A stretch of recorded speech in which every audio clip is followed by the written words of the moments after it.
What's up? I'm Joel for 1051 The X. We are backstage at fauX Fest. Eric in a basement is here. Eric from I Prevail. How are you, sir? What's up, man? I'm doing well. How you doing? I'm great. And we've got Christian from right here in KC. Christian won the chance to hang out with us backstage at fauX Fest for our fun music festival that we're doing on 1051 The X, Labor Day weekend, Saturday and Monday, noon to 6. Christian, how are you? Not too bad, just hanging out on lunch break. Nice. It looks like you're wearing a work shirt for maybe a mechanic shop. What do you do? Yeah, automotive mechanic. All right. Where in town are you? We're in Merriam, by I-35 in Antioch. You can plug your place, man. That's cool. Get some business. Hands auto repair. All right, very cool. Christian won our text-in contest to hang with us. So again, Christian, congratulations. I know you're a big I Prevail fan. What questions do you have for Eric? Man, I wrote out a whole list trying to think of everything I could. I was really excited and a little nervous, I guess you could say, but... Well, don't be nervous. This is all virtual. I can't bite you, so, you know. There you go. I guess first question is probably obvious. How did you guys all meet and come together? Well, a bunch of us were in different local bands back in Michigan, and I was going to college playing baseball, and I was kind of like taking a break. Not really taking a break, just I didn't know what I wanted to do with music and school and all that. And what's funny story is I was a catcher, and one of the pitchers I was catching, his girlfriend's twin sister was dating a guy that knew a guy that was Brian, and he was starting a band, and he reached out to me, and same with Steve. He found Steve through a friend or something online, and everyone else ever since then has been, you know, word of mouth friends and friends of friends, and that's kind of how it started, and we started writing the record, and here we are now, forced to be friends. Yeah, that's awesome. I guess you said you were playing baseball. I was wondering what you did before you guys all joined. Well, that was a little before the band. I was going to college and playing baseball out there, but after that I was working. I worked a couple different factories, plastic molding factory, metal factory, sheet metal factory. What else? Worked at a bar and a restaurant all around the time we were working on the first record. And before, a couple of years before that, I was a man of many jobs. I heard some very metal jobs mixed in there. Yeah. Working with my hands. It's fitting. Yeah. When you guys first started and you all got together, did you guys set any goals, like something that you had in mind, what you wanted to be or something like that?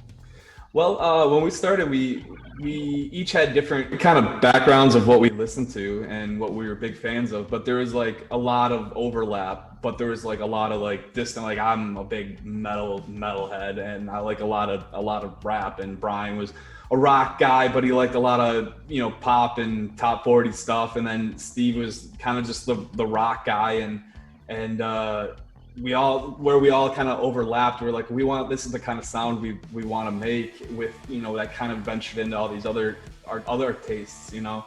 But any goals, when we started, we didn't really think anything would take off like it did. We just wanted to make a name for ourselves and be able to, within the year, tour and have that pay for itself, so we could eventually, you know, maybe just work a part-time job and get to tour all the time. But our goal is to be a career touring band, but we never thought it would, you know, ever happen this quick.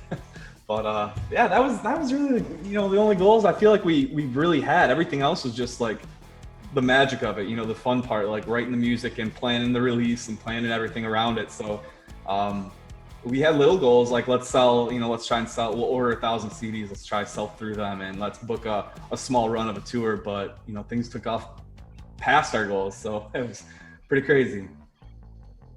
I guess that kind of leads me into another question. When Blank Space came out, I think I found it like 2 days after, and it was circulating and getting big. And that's what really stuck me to you guys. Oh yeah. And it's been really cool to watch, like, you know, sharing videos. Like, it was cool to see a small band get some recognition and do something that was awesome. and be able to come up where you're at. So my question is, after that video came out and got big, did you have like record labels knocking down your door trying to get to you guys? Within I'd say a month, we had a bunch of different offers from smaller labels to a couple pretty big ones, and we all talked, and we were like, we're not going to just jump at the first deal that gets thrown our way. We're not going to jump at the third or fourth deal. We know what we want to do, and if we have to be an unsigned band for the time being, we'll do it.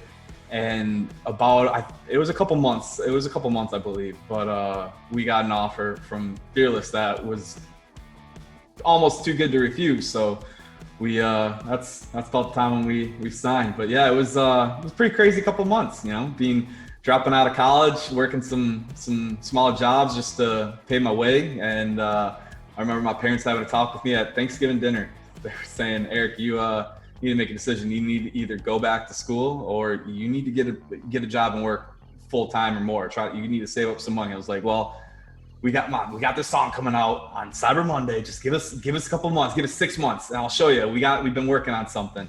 And about a month later, Billboard wrote an article about us. The cover was blowing up, and we got deals. So I got to call my mom and be like, I told you so.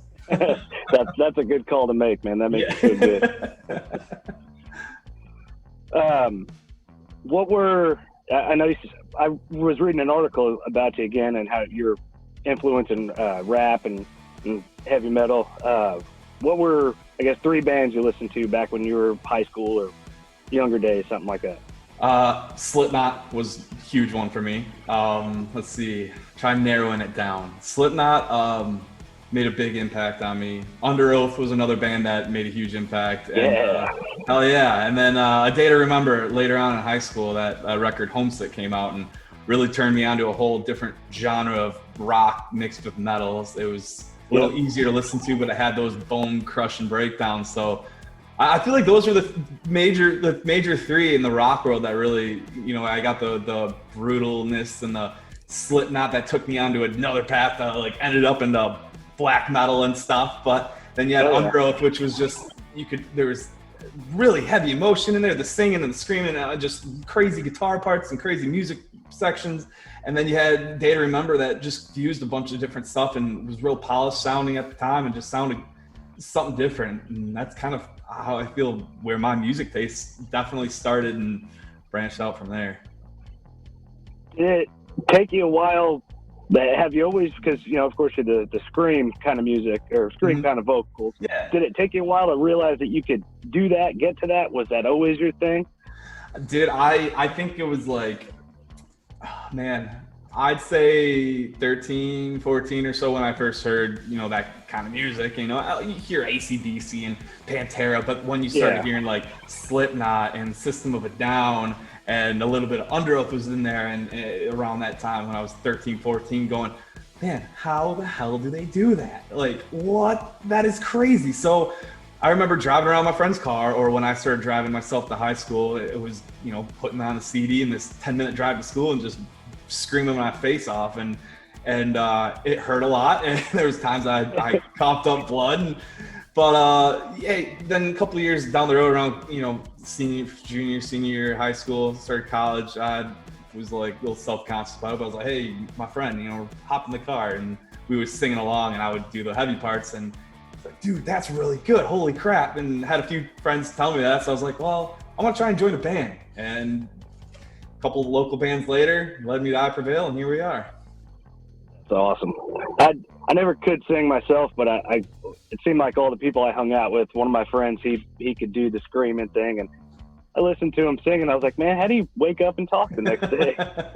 It's all something to do with the way you're pushing air up through the vocal cords. You're not straining it. It's just kind of like your vocal cords are kind of just flapping in the wind, making kind of farty sounds with your throat, and that's kind of where I'm being really scientific when I explain. Oh, yeah, definitely. All right, I can understand that kind of stuff. So. What was the first concert you ever went to? Oh man, the first show I went to, it was a free festival near my hometown, and it was Puddle of Mud and Ashes of Soma. The next one I went to was Carnifex and Despised Icon. So complete opposites there. But those are my first 3 shows. What was the last one, the most recent one you went to? Or do you still go to concerts, I guess? Yeah. Oh yeah, I feel like out of the band, everyone gets home and they're like, all right, take some time off, and stay at home. We'll be literally, there's been times we've been home for 3 weeks, maybe a week, and there's 2 shows that happen to be back at home at the bar, the local bar, and I'll go. I'm trying to think, other than ours, we were halfway through a tour when we got, taken off the road, but I think the last one I went to, oh man. Boy, I can't remember. I've been to a bunch, man. One of them was, I'm not wearing the shirt. I was wearing it yesterday. Ingested, some really deathcore metal band from the UK. And I don't know. I'm going to think on that. If I remember, I'll get back to you on that one. But there you go. I don't want to strain you here. Have you seen Eric, have you seen a show since everything started shutting down in mid-March? Nope. Yeah, same.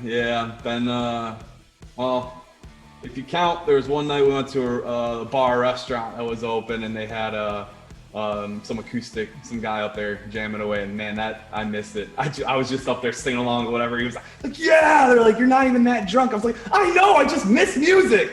Shit. Yeah, definitely. Let's see. So I was reading through an interview, and I saw you had a tattoo on the bottom of your wrist. I was curious what that was. This guy there? Yep. It's PMA, Positive Mental Attitude. I got a bad habit of getting really pissed off and angry real quick.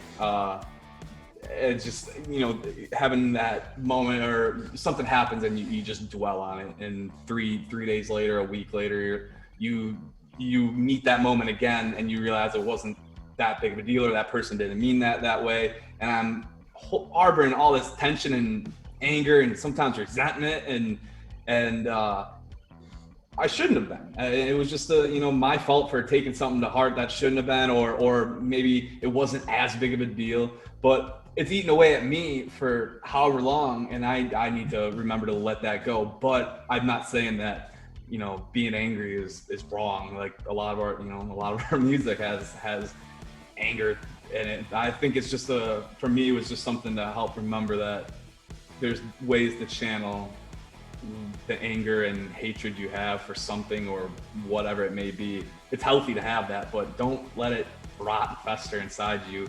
Try and live with that positive mental attitude, but be able to use that and channel that in creative ways to make something. No, that's good. That's deep. Everybody's got something going on in their life, and there's always something that's going to try to drag you down. You got to be able to work through it. Absolutely. It also speaks to the therapeutic nature of heavy music too. I think people, like you, I grew up on a steady diet of a lot of underground metal, and people are like, how can you listen to that? It's just noise. I'm like, it makes me feel better. Yeah, especially it's strong, and then I feel chilled out when I'm done. When people are saying like it's just angry, you're just living through that. Like I remember I think it was my mom we were talking about. She's like, well, if you're just listening to angry stuff just getting fed back to you, aren't you just going to stay? It's like, no, sometimes you just need to have that. And it's like some of our music now, the last record, we didn't want to write very ending positive kind of stuff. We wanted to write like breaking down.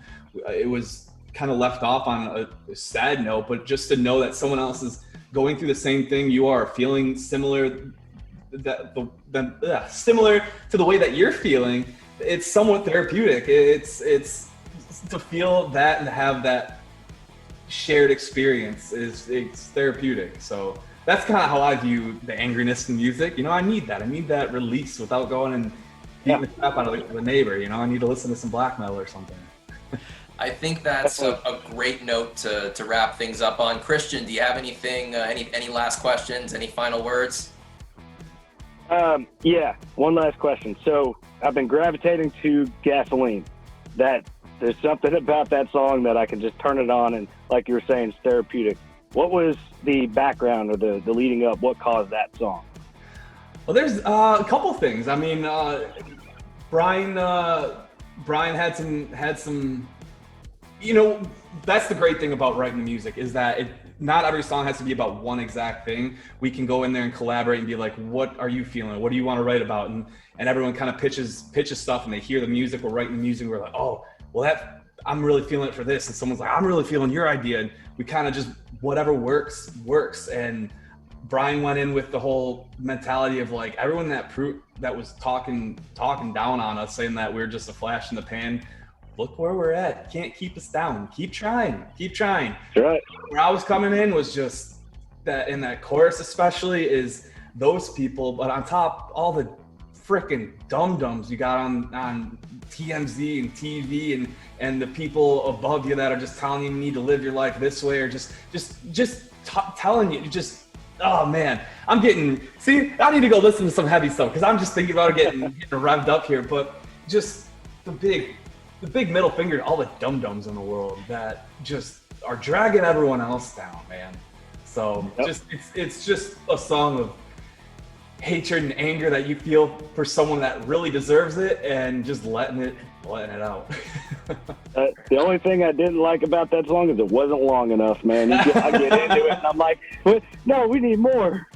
Well, that's the thing, man. That's we keep them short, so it keeps you coming back. But there you go. I'll keep that in mind for the next record. I definitely want to add a little more heavy to it because I feel like a lot of people saw Trauma and they enjoyed the breaking downs and the hurricanes and all that bow down, gasoline, dead way. I can tell. People are itching for a little more. So don't worry, we're never gonna get rid of that heavy. I promise you that. Awesome. Right. I'll look forward to it. Hell yeah. Eric from I Prevail, thank you so much for joining us. Christian, again, congratulations. And dude, you are a great interviewer. Yeah, dude. I just had to sit back and laugh and watch. This was awesome.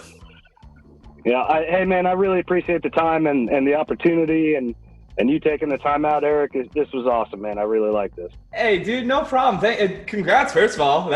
This is awesome. Thanks. Christian, that was a great interview. You have a career after your automotive work in the industry, so keep at it.